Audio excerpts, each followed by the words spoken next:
नमस्कार, आप देख रहे हैं हमारा विशेष प्रोग्राम। दरअसल दिल्ली की जो सत्ता है उसमें परिवर्तन देखने को मिला है और यहाँ पर जो मुख्यमंत्री लगातार 10 साल से थे अरविंद केजरीवाल, अब उनकी जगह आतिशी ने ये कार्यभार संभाल लिया। लेकिन उससे हम चर्चा शुरू करें उससे पहले आपको एक वीडियो दिखाते हैं जिसमें अरविंद केजरीवाल और आतिशी दोनों साथ में हैं। तो ज़रा वीडियो देखकर आप बताइए कि असल में मुख्यमंत्री कौन नज़र आ रहा है। चुनाव को लेकर लगातार सवाल उठ रहे हैं। कल भी रात में मैं आश्चर्यचकित हूं कि आज देखिए एमसीडी के कानून में साफ साफ लिखा है कि कॉरपोरेशन का सिटिंग बुलाने की, सदन की सिटिंग बुलाने का अधिकार केवल और केवल मेयर को है और किसी को नहीं है। एलजी साहब नहीं बुला सकते, कमिश्नर नहीं बुला सकते, केवल और केवल मेयर सदन का वो बुला सकती हैं और मेयर उसकी जब सदन होगा तो मेयर उसकी अध्यक्षता करेंगी। ये क्या है कि भाई एलजी साहब ने सदन बुला दिया और उसकी अध्यक्षता कोई ऑफिसर, कल को तो ये लोकसभा की अध्यक्षता कहेंगे कि होम सेक्रेटरी लोकसभा की अध्यक्षता करेगा। हम जनतंत्र में रहते हैं, हम डेमोक्रेसी में रहते हैं। दूसरा, कानून में लिखा है कि जब भी सदन बुलाया जाएगा 72 घंटे का उसमें समय दिया जाएगा। कोई काउंसलर बाहर चला गया, कोई काउंसलर अवेलेबल नहीं है, सबको टाइम की जरूरत होती है। ये क्या रातों रात, तो इनकी नीयत में खोट नजर आ रहा है, कुछ ना कुछ गड़बड़ करने की इनकी साजिश नजर आ रही है, जिस वजह से ये ताबड़तोड़ ये लगे हुए हैं। अभी मेरे को पता चला है मेयर ने शायद चिट्ठी लिखी है कमिश्नर को, उन्होंने आज होने वाले चुनाव को गैर कानूनी और असंवैधानिक घोषित कर दिया है और कमिश्नर को कहा है कि आज का चुनाव ना कराए। हम यहाँ पे रोशनारा रोड पे खड़े हैं, उसका एक्सटेंशन है और ये वाली इस पे भी वो चंद्रावल वाटर पाइपलाइन डली है जिसकी वजह से ये सड़क लोगों ने बताया 7-8 महीने से टूटी हुई है। तो कल भी मैं आतिशी जी के साथ डीयू में गया था, वहाँ पे भी सड़क टूटी हुई थी और आज इस सड़क पे आए हैं। तो मैं आतिशी जी से यही निवेदन करूँगा कि पूरी दिल्ली में पीडब्ल्यूडी की जितनी सड़कें हैं, इन सारी सड़कों का एक तुरंत अगले 3-4 दिन में एक असेसमेंट करवा लेते हैं। अब हम अपने सारे विधायकों को, सारे मंत्रियों को सड़क पे उतार के एक असेसमेंट कर लेंगे। जो जो सड़कें टूटी हुई हैं आने वाले कुछ महीनों के अंदर उन सारी सड़कों की युद्ध स्तर के ऊपर रिपेयर हम शुरू कराएंगे ताकि दिल्ली के लोगों को दिक्कत ना हो। मैं जेल चला गया था, इस वजह से काफ़ी काम इन लोगों ने रोक दिए, लेकिन जनता को मैं आश्वासन देना चाहता हूं कि मैं आ गया हूं। जितने रुके हुए काम थे सारे काम अब दोबारा चालू करेंगे। आपने वीडियो देखा होगा और इसी वीडियो पे चर्चा करने के लिए या फिर इस पूरे मुद्दे पे बात करने के लिए हमारे साथ में राजनीति की जानकारी रखने वाले संतोष जी मौजूद हैं। संतोष जी, पहले तो आपका स्वागत है हमारे प्रोग्राम में। आपने भी वीडियो देखा होगा और उस वीडियो में आतिशी के साथ में अरविंद केजरीवाल नजर आ रहे हैं। संतोष जी, पहली नज़र में अगर देखा जाए तो आपकी नज़र से मैं जानना चाहूँगा कि आपको मुख्यमंत्री दोनों में से कौन नजर आ रहा है? देखिए, जाहिर सी बात है कि अगर हम बात करें, अगर संवैधानिक पोस्ट की बात करें तो आतिशी दिल्ली के मुख्यमंत्री कुछ दिन पहले बन चुकी हैं और दिल्ली की मुख्यमंत्री वही हैं। लेकिन जो आपने वीडियो दिखाया, जो हम वीडियो देख रहे हैं, इस वीडियो को देख के ऐसा नहीं लग रहा है कि आतिशी जो एक मुख्यमंत्री का काम खुद की जवाबदेही लेकर करना चाहिए, वो वाली बात हमारे को उस वीडियो में नहीं दिख रही है।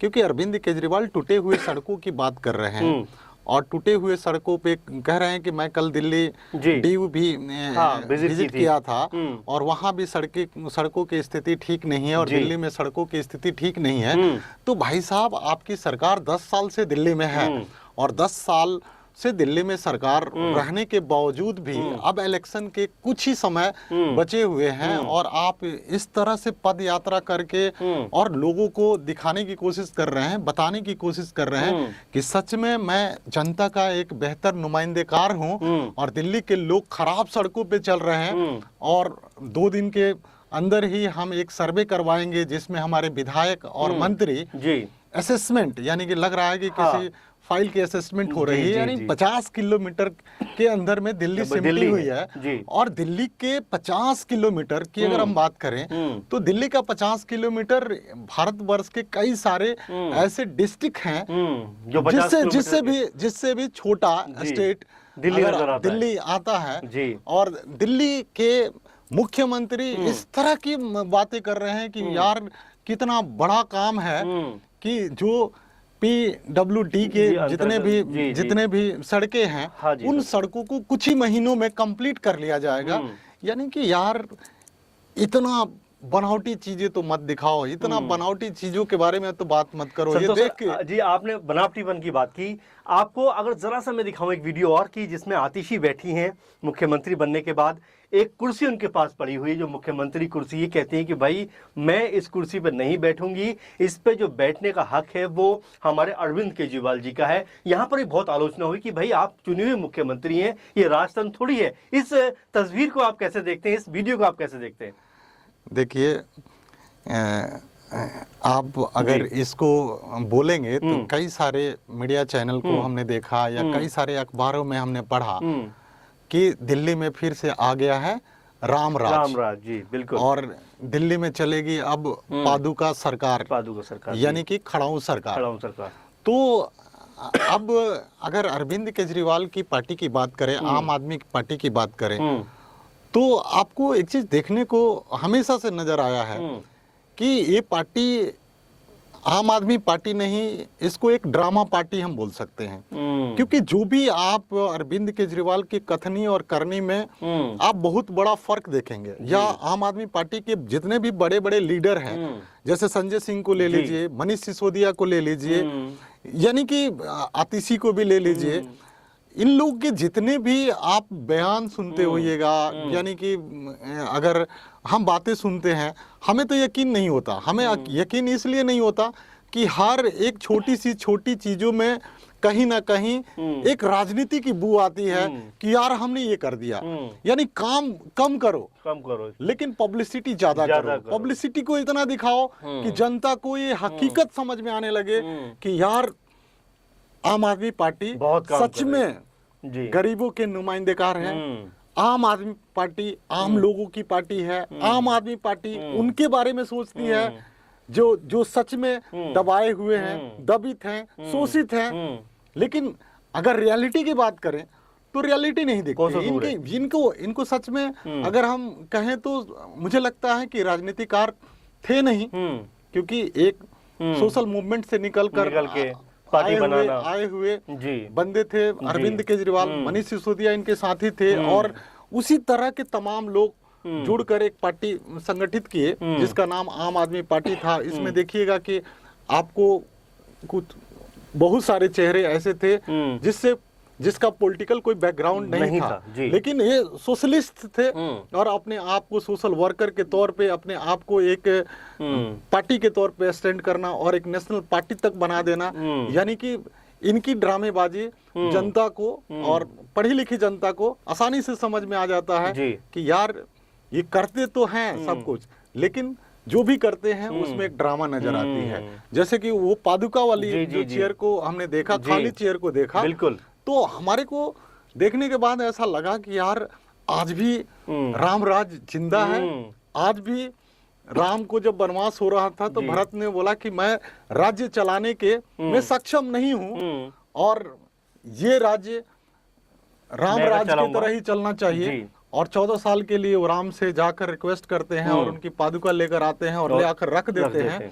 तो उसी तरह से अभी तो राम को 14 साल के लिए वनवास हुआ था, लेकिन केजरीवाल को ये 6 महीने का वनवास भी काटना थोड़ा सा मुश्किल लग रहा है। और इसीलिए एक ड्रामा के तौर पे बगल में कुर्सी रखी जाती है, वहां पे खाली रखा जाता है और लोगों को दिखाने की कोशिश की जाती है। सर मैं फिर उसी वीडियो पे लेकर आपको आना चाहता हूं, क्योंकि वीडियो बहुत महत्वपूर्ण है। आपने उसमें सुना होगा अरविंद केजरीवाल जी कह रहे हैं कि मैं जेल में था इसलिए काम नहीं हो पाए। तो एक मुख्यमंत्री के तौर पर अगर देखा जाए तो सबसे असफलता यहीं पर उनकी नजर आती है कि अगर आप जेल में थे तो जेल जाने से पहले आपने किसी को मुख्यमंत्री क्यों नहीं बनाया। दिल्ली के लोग लगातार सफर कर रहे थे, परेशान थे, बेहाल थे, बदहाल थे। आप जल का मुद्दा देखिए, लगातार बारिश हुई उसमें लोग परेशान रहे, ऐसे तमाम सारे मुद्दे थे। और अब वो ये बात कह रहे हैं कि भाई मैं जेल में था इसलिए काम नहीं हो पाया। इसको आप कैसे देख रहे हैं? देखिए, जब से अरविंद केजरीवाल जेल में गए, यानी कि उनको पता था कि हमें एक ना एक दिन जेल जाना है, क्योंकि जेल जाने की सुगबुगाहट 2 साल पहले से शुरू हो गई थी। जी बिल्कुल।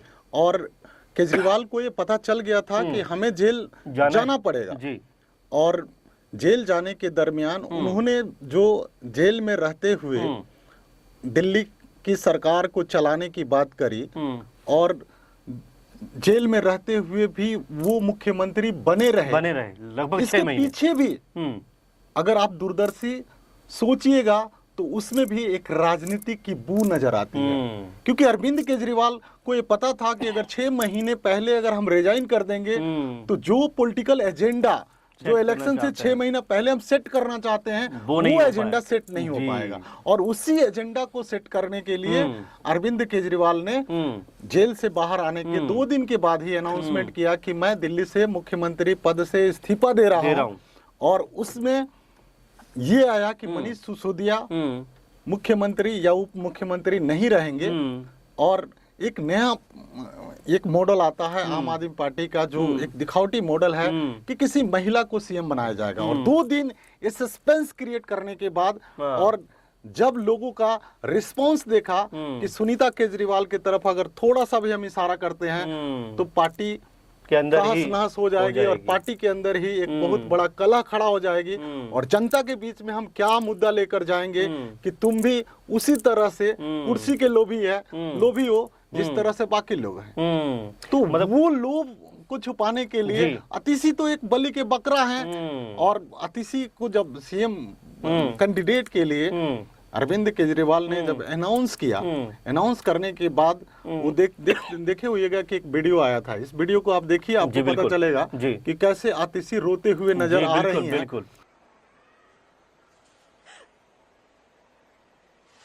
अब इससे आप अंदाजा लगा सकते हैं कि आम आदमी पार्टी कितने हद तक जाकर राजनीति कर सकती है। खैर भला बुरा तो नहीं बोलना चाहिए, लेकिन अच्छा, हाँ सर, आपने एक जिक्र जरूर किया था बीच में जब हम चर्चा कर रहे थे कि राम राज की वापसी, बनवास काट का है केजरीवाल।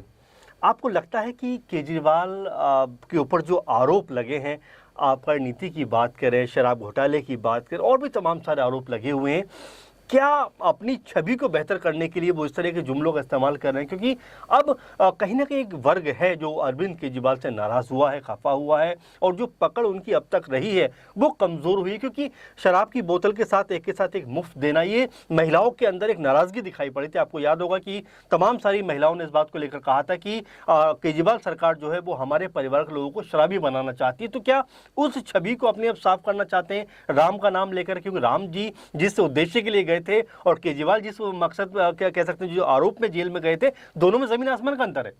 क्या है कि अगर आप देखेंगे, सोचेंगे, बात करेंगे तो कहीं ना कहीं अगर केजरीवाल की छवि की बात करें कि राम राज पादुका की हमने बात किया, वो एक अलग चीज होगी। लेकिन जहाँ पे शराब नीति घोटाले की बात करते हैं और जहाँ पे महिलाओं के अंदर एक डर की बात कर रहे हैं कि ये एक के ऊपर एक फ्री और एक के ऊपर एक फ्री की जो आपने पॉलिसी ले आई, उससे सही में दिल्ली के महिलाएं आहत हुई। और जो शराब का ठेका था वो कहीं भी खोले जाने का जो प्रपोजल था वो भी कहीं ना कहीं लोगों को आहत किया। और उस समय भी आपने देखा कि बहुत सारे धरना प्रदर्शन हुए और बहुत सारे लोगों ने इसका विरोध किया कि कम से कम कॉलोनी के अंदर तो ये ना खोला जाए। बिल्कुल। लेकिन उनकी नीति में उस तरह की नीति थी कि दिल्ली के हर चौक चौराहे पे, हर गली में उस शराब की दुकान खोली जाए। तो अब जो दोनों का जो राम राज की बात कर रहे हैं, तो इसमें क्या देख रहे हैं कि जो, क्योंकि मैं मकसद की बात कर रहा हूँ कि भाई राम जी जो गए थे वो एक अलग मकसद था, और आप राम से अपनी तुलना कैसे कर सकते हैं? देखिए, राम राज की बात करें तो राम राज के 14 साल के वनवास में कहीं ना कहीं एक भाई के साथ का वो प्यार झलकता था कि बड़ा भाई अगर राम जब तक हैं तब तक हम इस पद पे बैठने के लायक नहीं है, लेकिन मजबूरी है क्योंकि राज्य को चलाना भी है। लेकिन यहाँ पे तो पॉलिटिकल पार्टियों के लिए ऐसा क्या मजबूरी हो सकता है कि भाई आप राम राज की तरफ पादुका रख दो? अरे जब आपको यही करना था, पादुका ही रखवाना था, वो खड़ाऊ ही रखवाना था, या जुत्ती रखने के बारे में जो सोच रहे हैं, इससे बढ़िया इसी को आप मुख्यमंत्री बना देते। मुख्यमंत्री के एब्सेंस में उप मुख्यमंत्री को ये पावर होता है कि मुख्यमंत्री का सारा काम, सारा कार्यभार उप मुख्यमंत्री देख सकता है। अब कोर्ट ने आपके ऊपर तमाम तरीके के प्रतिबंध लगा दिए। प्रतिबंध के बाद आपको ठीक है, आप काम को नहीं कर सकते हैं, लेकिन आप अपने कार्यकाल में एक उप मुख्यमंत्री बनाइए, वो सारा काम देखेगा। उसको मुख्यमंत्री बना के आप क्यों उसको डमी एक रिमोट कंट्रोल से चलाने की कोशिश कर रहे हैं? तो कुल मिलाकर सिंपैथी लेने का पूरा मामला है ये। कुल मिला के देखिए तो अभी आगामी जो विधानसभा, दिल्ली के विधानसभा चुनाव होने वाले हैं, अरविंद केजरीवाल ने रिजाइन करने के तुरंत बाद ही ये बोल दिया था कि इलेक्शन कमीशन चाहे तो इसको नवंबर में ही चुनाव करा सकते हैं, क्योंकि अरविंद केजरीवाल का जो कुर्सी का लोभ है और जो कुर्सी की बातें लोग करते आए हैं, अरविंद केजरीवाल अपनी छवि को धुलने के लिए और लोगों के बीच में बेबाकी तरह से जाकर बेबाकी के साथ अपनी बातों को रख सके, इसलिए ये जनता के थोड़े से दिमाग को डाइवर्ट करते हुए कि हम कुर्सी के लोभी नहीं हैं, आपके लिए तो हम इस तरह के 50 कुर्सियां कुर्बान कर देंगे, लेकिन पर्दे के पीछे कुछ और है और पर्दे के आगे कुछ और खेल चल रहा है, जो आम पब्लिक को समझना थोड़ा सा मुश्किल है। जी बिल्कुल, संतोष जी ने बहुत ही महत्वपूर्ण बात कही कि पर्दे के पीछे खेल कुछ और है और पर्दे के बाहर खेल कुछ और। आप जो वीडियो देख रहे हैं, दरअसल उस वीडियो में ही बहुत कुछ नजर आता है कि जो